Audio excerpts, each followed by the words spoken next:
Alright folks, the stage has been set for the first campaign series from Basement Wargaming. I am so excited to put this together. It's something I've wanted to do for a very long time.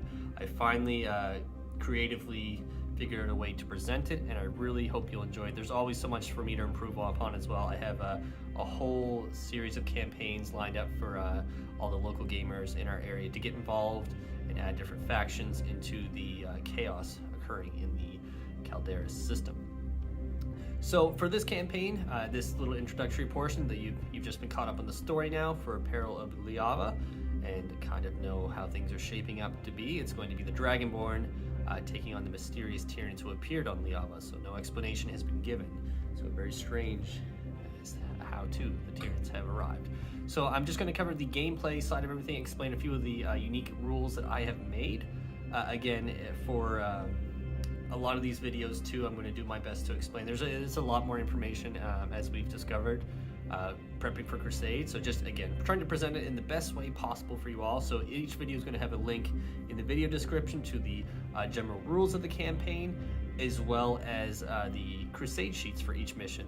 It'll be updated after each mission, so you can go back and actually start from the first and work your way through. So there'll be no spoilers or anything like that. So, the Dragonborn are going to start with 100 power level. We're going to use a modified version of the Crusade rules, and I'll explain how it's a modification shortly. So, 100 power level is the total strike team that has been sent down by Captain Balmora to Liava, and the big difference here is that when units die, they're not just going to roll on the battle scar table, I believe it is. There's actually a chance they may be killed off in this campaign. So there is very limited numbers. The strike force that has arrived is simply what the captain has available to him. There's no unlimited resources here. So as units fall, there's a table that we've customized. You can see it in the link below for rules. It'll outline how exactly different units are affected. So we have a table for units, as well as vehicles and monsters, and of course for the named characters that will be popping up in this campaign. Now for the Tyranid side of things, I'm playing them from a bit more of an NPC perspective. So there'll be if a unit kind of stands out or becomes a bit of a menace to the Dragonborn, it's going to become a known Tyranid bioform. So what that means is just, I'll create a name for it. It'll be a reoccurring unit that will gain experience and become more of a thorn in the side of the Dragonborn as they try to uncover the mystery here and purge the Tyranid infestation that is growing in Liava. So, in talking about the Tyranids, the other special rule that we've created for this campaign is infestation levels. So, excuse me, based off how many Tyranids survive each mission, and there's going to be some other little bonuses that I'll mention here shortly, can impact the amount of Tyranids that are growing and spreading on Liava. So that chart is also included in the rules below. But to give you a general overview, there is a total of 6 levels, and for each level that it goes up by, the bonus power level that Tyranids have for their force increases. So there is incentive to not just play the mission, but for the Dragonborn to really cut down the Tyranids and stop the infestation from growing. Initially as well with the Tyranid army, it is going to be more base bioforms. None of the crazy stuff will be present. But again, as the story evolves, more things will be revealed and bigger threats could emerge.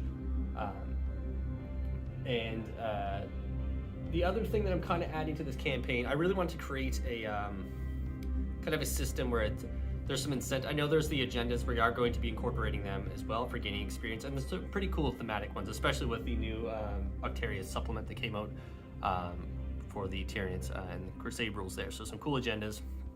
But no matter what, in each mission, there's going to be a default agenda. I just named it Investigate Signals or Sites.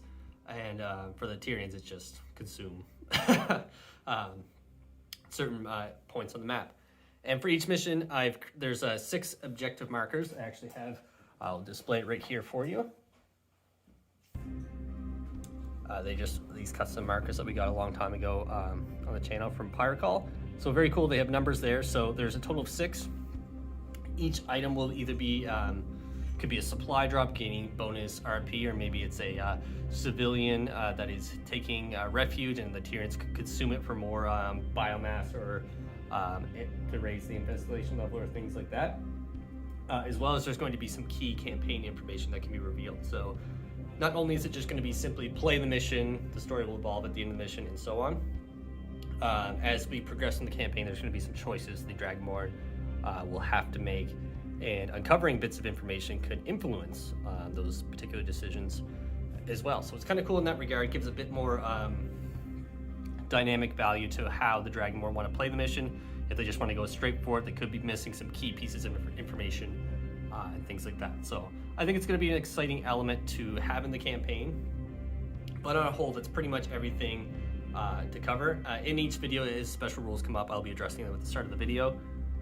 To fill you in, again, it is a lot of information to present, so I'm doing my best to make it easy to follow along with, entertaining, and really explore the narrative side of 40K, which has always really interested me, and it is so much fun just to take a little break from more competitive style play and just kind of play around with this, so it's pretty cool. I hope you all enjoy. I will be having the first mission going up fairly soon. Hopefully once I, again, just have time to edit it and present it in a way that I feel happy, and we'll continue on from there. So there is going to be, I don't know the number of missions, there is a fair amount. It's a very exciting story, and I really hope it plays out, very well. And if you do have any suggestions on cool ways that you think this campaign could be presented, definitely let me know. Again, this is my first one. I really have been inspired by many other channels and looking for my own way to present an exciting and enjoyable form of narrative 40K, especially with the Crusade rules, which I've been itching to try out since 9th edition dropped. But thank you so much for watching, everyone. This is the intro video to Peril of Liava, Basement Wargaming's first campaign that we're sharing on the channel, and I can't wait to let you take a look at the first few missions and see how the story is going to evolve. Take care. We'll see you in the next video.